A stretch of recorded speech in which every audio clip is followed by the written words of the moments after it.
Hi, my name is Gift, and thanks for tuning in. Yeah, today I'm going to be talking about defensive football and what exactly is required and how exactly can we use it even in grassroots football. You'd understand that it's a very bold or a very mobile type of thing as far as defending is concerned. And defending, you need to understand that is a collective duty. It is not a duty that it is done by a single player. But as football is a collective sport, it has to do with everyone who's playing the team. Now you'd understand, or if we talk about defensive football, I choose to talk about exactly Atletico Madrid. Why Atletico Madrid? Because it is the only team who defends very aggressively. You'd understand that in the 2015 16 season, they've played 51 games, kept 32 clean sheets in all competition. In 10 Champions League games, they've kept 7, just to show how smart defensively they are. It's a very well organized team, and of course, like their manager in his playing days, he's like to defend the ball like a dog protecting its bone, and it's a very well oiled team, and the way they defend with all their lives. Uh, Look, they choose to play a 4-4-2 formation or a 4-4-1-1 when they're playing against very strong oppositions. And they don't mind. I mean, they concede both space and time to the opponents, and they'll only brush out on a quick attack or a counter attack. And of course, I mean, set pieces are more advantageous to them.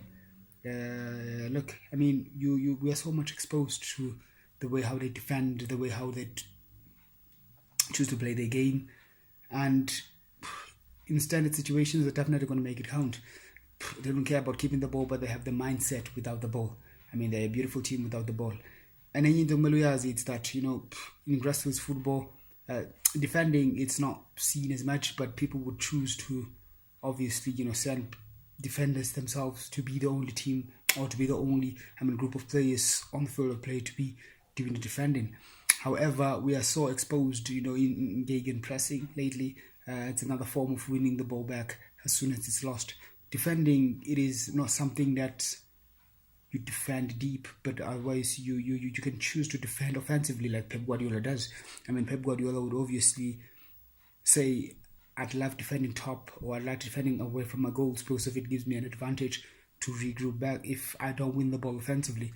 Of course, I mean, our team disagrees. He says, you know what, I defend deep, concede no space and time to the opponents, and just stay deep and move out, which is another form of defending. But we've seen Jorge Sampaoli against coaching Sevilla in the past years, and obviously he'd love defending from the top. He'd definitely send your Benierde, your Vasquez upfield to make sure that they stop the opponents playing or building from the back. And obviously he had two smart defensive midfielders, Iborra and Zonzi, very strong, very well structured. They would obviously win the balls. Now, winning the ball back, it doesn't necessarily mean you need to just go confiscate the ball from the opponents, but you get there are a lot of ways in which you do it. Force them to play the ball long, force them to play the ball outside, just make sure that they don't become comfortable with the ball. Now, we've seen Pep Guardiola also implements the very same thing. Make sure that he presses them from the top. And when you press from the top, make sure that you do keep a high line, because of these two complement one another. You cannot just choose your defenders or your back line of 4 just to stay very deep in the close to the goalkeeper, and the others will go to the pressing game. It means there will always be gaps here in between. We've seen why Mexico had beaten Germany in the World Cup, because Germany allowed too much space in between them. I mean, they played the pressing game. They were just so not good enough. Always late. I mean, Mexico were always finding their way past, the German lines, and the German lines were not so effective in playing the pressing game. Now, we don't want a similar situation. We've seen that Jurgen Klopp plays the gegenpressing better than Pep Guardiola. That is why, Liverpool won 3 in the Champions League. That's why they've also won 4-3 in the second leg of the league. Apart from the 5-0 that, Pep Guardiola has put past Jurgen Klopp in the first opening game of the league against the two teams. However, gegenpressing is another form of winning the ball back as soon as it's lost. We've seen it in the past years. The Dutch teams would play gegenpressing, Ajax Amsterdam to be so specific. But it has been popularized by Jurgen Klopp. I think Jurgen Klopp played gegenpressing in a certain extent, for me, he stands as a high priest as far as gegenpressing is concerned. You would choose to send 3 or 4 players to the ball just to make sure that they win the ball back as soon as they lose possession of the ball. And he'd say, you know what, 4 or 3 people would close down the person on the ball, make sure that he doesn't play it. And the reasoning behind that is that he's exerted a lot of energy in wanting the ball. So even if he's going to take the ball and pass it directly to a teammate, it's going to be difficult for him because he's just exerted a lot of energy in wanting the ball. So they'll definitely lose the other markers. They don't care much about them. Just leave them unmarked. It's fine. Just keep the ball. Just keep the ball. Make sure that you go out there and win the ball back, then keep it. But Pep Guardiola also played gegenpressing, but different than what Jurgen Klopp would do. Marcelo Bielsa also played gegenpressing, different than what they would do. You'd mention Yosaris, Napoli. Coach, quite another of Pochettino also played gegenpressing. Thomas Tuchel, who took over Jurgen Klopp at Borussia Dortmund, also played. But he played it different, though. Because if he'd say, just make sure that when you press the person on possession of the ball. Make sure that you cut down the passing lanes. Make sure that you close down the potential recipients of the ball. Then the others, defensively, who are keeping a high line, they must make sure that they definitely concentrate. Because gegenpressing wants you to even concentrate more. The people who are not involved in that pressing at that particular moment, they need to make sure that they definitely switch on. Because if the ball is played long, they have to anticipate. Because if they may react, they may be late.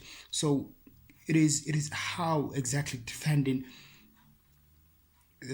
definitely it's done, and how can we definitely use gegenpressing to apply in a grassroots football? Because if I feel that it's been long talks about it, and the way people implement it, the way people do it, it's different than the other. But the bottom line is that defending away from your goals, defending in the middle third, or defending up in your goals. Make sure that everyone is now knows that football pitch is divided into 3 parts: defensive third, middle third, and attacking third. As a coach, you'd understand, or you'd want to defend anywhere in the pitch. If you defend deep, it's fine, but it comes with advantages and disadvantages. Defending in the middle third or defending away from the goals. However, it suits any style, but it depends as a coach exactly what comfortable or what players do you have and what results you definitely earn out of it. I think defending away from the goals, it's better because you definitely get back or definitely regroup if you don't win the ball offensively. Otherwise, defending deep, it's also better because you know that the teams would come pushing, plenty of space ahead of you. As soon as you win the ball, you can play to your target man, out and out striker.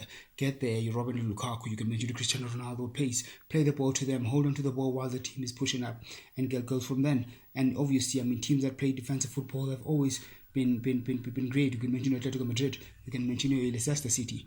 Those are teams under Claudio Ranieri. Those are teams that made it so far and won great championships. You talk about your leagues with Claudio Ranieri, second time of trying in the EPL, and they became better.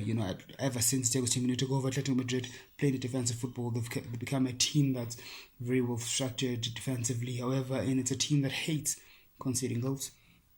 Now, thank you for getting in and listening to what I have to say, and thanks for the support, guys.